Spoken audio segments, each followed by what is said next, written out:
Today, we are looking at Silent Service for the NES. Silent Service was released by Ultra in 1989. One of the first video games created by Sid Meier, the well-known creator of Civilization, was called Silent Service.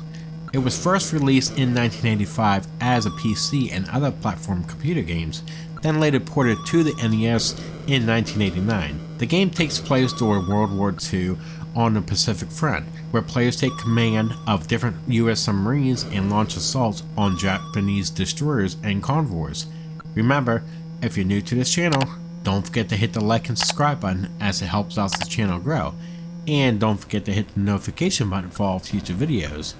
So, how is Silent Service today? Here is our review of Silent Service for the NES.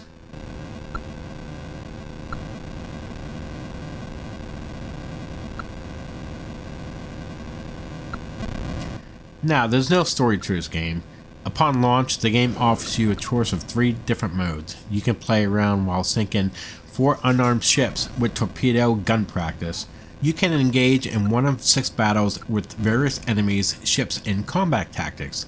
The game ends when you sink them all or they sink you, at which points are scored, which is expressed in tons of ships sunk is totaled. The last option is War Patrols, which switches between a free roam patrol across the Western Pacific and combat scenarios similar to those found in Combat Tactics. Here, returning to the Allied ports in between battles is the only way to manually end the game, apart from the watery grave.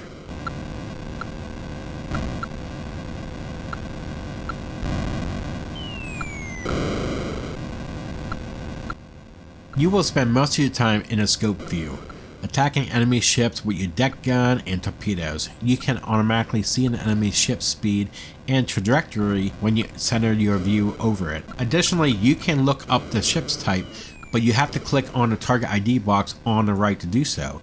Another restriction that isn't in the computer version is that you can only have 4 torpedoes on the field at once. Granted, before reloading, you can only carry a maximum of 6 torpedoes in the front and 4 in the back.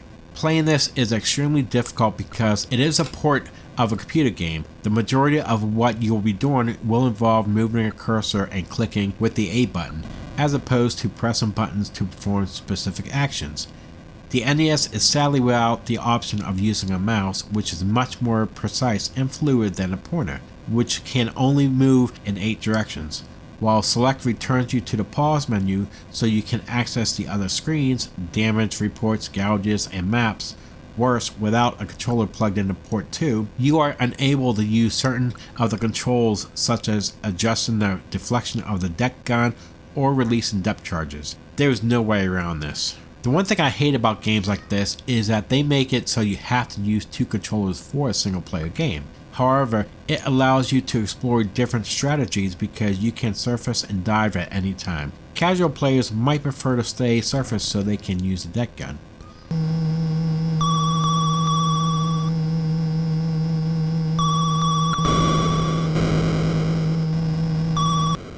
There's nothing particularly memorable stands out in the visual department. The graphics do the job.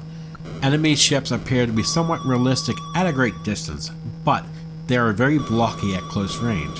I do like how they zoom in and out as they approach you, even though the NES wasn't particularly known for its 3D visuals.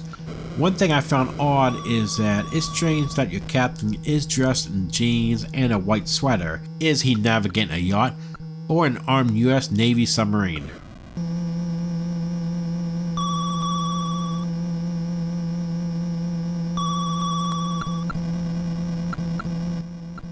Get accustomed to the sound of your engines, turrets firing, explosions, and sonar pings, because there is no music in this game whatsoever other than what you hear at the title screen, which is catchy, and I really wish they would have at least put that playing throughout the game instead of nothing.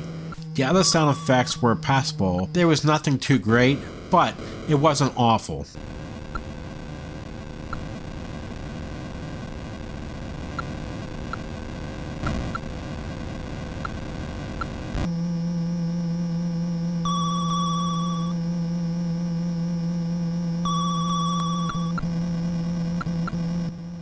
I would never claim that this game is entirely uninteresting or that it is compelling and accurate recreation of historical combat.